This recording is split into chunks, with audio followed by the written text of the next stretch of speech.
4 दिन में तेजस्वी के 4 नए अंदाज। पहले कही अटल वाली बात, फिर मोदी को किया कॉपी, अब बने ड्राइवर। राहुल क्यों नहीं चाहते थे तेजस्वी बने उनके ड्राइवर? वजह सुनकर कहेंगे लालू के लाल ने बड़ा खेल कर दिया। कौन है तेजस्वी के संजय, जिनका राबड़ी आवास में चलता है राज, पर्दे के पीछे से निभाते हैं बड़ी भूमिका।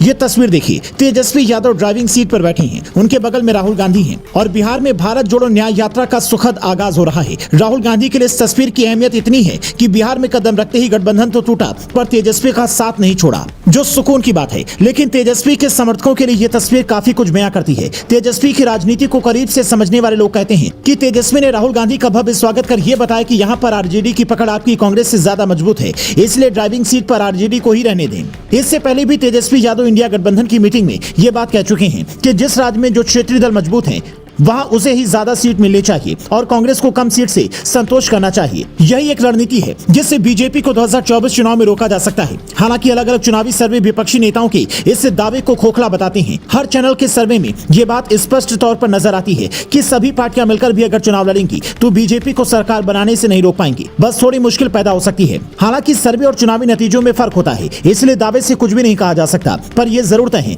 कि सीट शेयरिंग में आरजेडी ज्यादा से ज्यादा सीट की डिमांड रखने वाली है और कांग्रेस को यह बात बिना किसी शर्त के माननी होगी, क्योंकि अलग अलग राज्यों में जैसे जैसे गठबंधन टूट रहा है वो ये बता रहा है कि गठबंधन को बचाए रखना अब कांग्रेस की मजबूरी है। हालांकि राहुल भले ही मजबूरी में कोई फैसला कर लें, पर तेजस्वी इस बार सत्ता जाने के बाद मजबूर नहीं आ रहे हैं, बल्कि उनका अंदाज बदला बदला दिखाई दे रहा है। सबसे पहले 12 फरवरी को वो विधानसभा में कैसे अटल वाले अंदाज में बोलते दिखे कि सत्ता से क्या लेना देना। अगर नीतीश चाचा पहले भी बता देते कि गठबंधन तोड़ना है तो हम कुछ नहीं कहते। उसके बाद 15 फरवरी को जब बिहार विधानसभा के नए अध्यक्ष नंद किशोर यादव विधानसभा पहुंचते हैं और तेजस्वी उनके पैर छूते हैं, जैसे मोदी बड़ों का सम्मान करते हैं, वही अंदाज तेजस्वी ने दिखाया। उसके बाद हाथ पकड़कर सम्मान से उन्हें आसन तक छोड़कर आते हैं। तस्वीरों में बीच में नंद किशोर यादव, एक तरफ नीतीश और दूसरी तरफ तेजस्वी यादव नजर आते हैं, जो ये बताता है कि बिहार विधानसभा को शांतिपूर्वक चलाने में विपक्ष बाधा नहीं बनेगा। इसके बाद ये भी रिपोर्ट सामने आती है कि जैसे राहुल गांधी देश भर में घूम घूम कर यात्रा कर रहे हैं, वैसे ही तेजस्वी यादव भी पूरे बिहार के भ्रमण पर निकलने वाले हैं।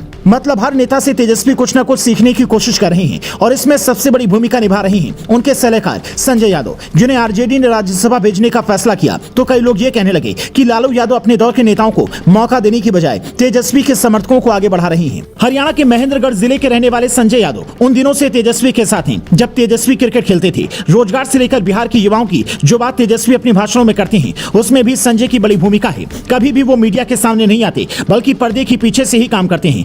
कहा जाता है कि 2015 के बिहार विधानसभा चुनाव के दौरान जब आरएसएस के सरसंघचालक मोहन भागवत ने आरक्षण की समीक्षा वाला बयान दिया था, तब लालू यादव के सामने संजय यादव की कोशिशों से ही एमएस गोलवलकर की बंच ऑफ थॉट्स पेश की थी। उसके बाद जो चुनावी परिणाम आया वो सबने देखा, कैसे बीजेपी को मुश्किलों का सामना करना पड़ा। तो बदलते दौर की आरजेडी के सबसे बड़े जो प्लानर हैं वो संजय सिंह ही हैं और इनकी सलाह पर तेजस्वी ने न सिर्फ बिहार भ्रमण का फैसला लिया, बल्कि राहुल गांधी के सारथी भी बने। आप उनकी इस तस्वीर पर क्या कहेंगे, कमेंट कर बताएं।